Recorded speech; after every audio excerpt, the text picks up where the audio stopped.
दोस्तों, साथियों, भाइयों और बहनों, अस्सलाम वालेकुम। मैं आज ख़ास तौर से मालेगांव के मुसलमानों से कुछ अर्ज़ करना चाहता हूँ।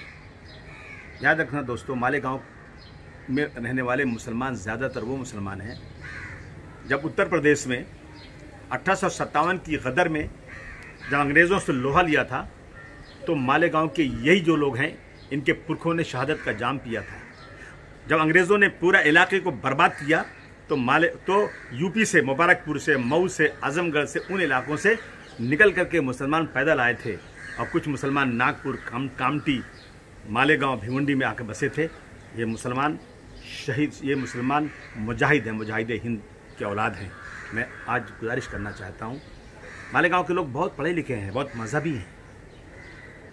ये जानते हैं अच्छी तरह से कि मेरी कौम में अगर दो लोग हैं, अगर दो लोग में एक को अमीर बनाया जाता है।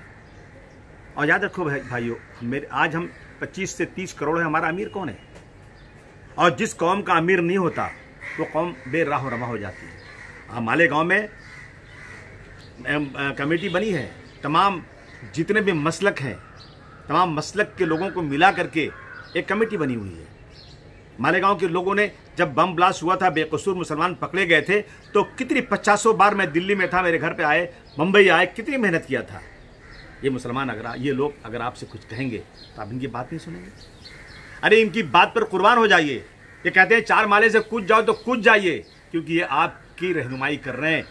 इस मुल्क में हमारी कौम की हंसी हो रही है। आज बीजेपी के लोग, RSS के लोग लगे हुए हैं कि मुसलमानों को बदनाम किया जाए, मुसलमानों की वजह से कोरोना फैल रहा है और पूरे मुल्क में आज जो है मुसलमानों के साथ नफरत फैलाई जा रही है। दिखा दो मालेगांव के लोगों, तुम दिखा दो, तुम मुजाहिदे आज़ादी के फैमिली के लोग हो, उनके परिवार के लोग हो।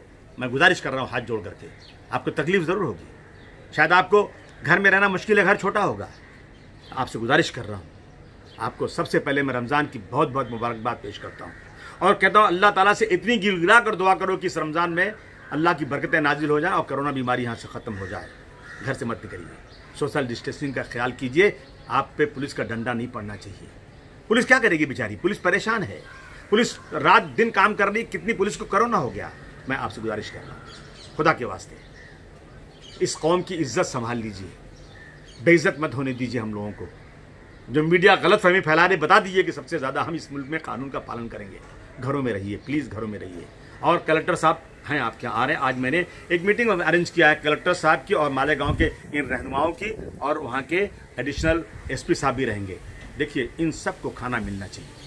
मुझे सरकार ने वादा किया एक आदमी को खाना मिलेगा। कलेक्टर साहब, मालेगांव में जो है अगर वहाँ पे कम्युनिटी किचन नहीं चल रहा है तो कम्युनिटी किचन का बंदोबस्त कराकर इन लोगों को खाना मिले। उम्मीद नहीं, पूरा भरोसा है इंशाअल्लाह ताला। मालेगांव वाले इस खादिम अबू आसिम जो आपके लिए हमेशा खड़ा रहता है, मैं अपनी कौम और मिल्लत से गुजारिश कर रहा हूँ, इस बात को मानिए, घर में रहिए, बाहर मत निकलिए। बहुत बहुत शुक्रिया।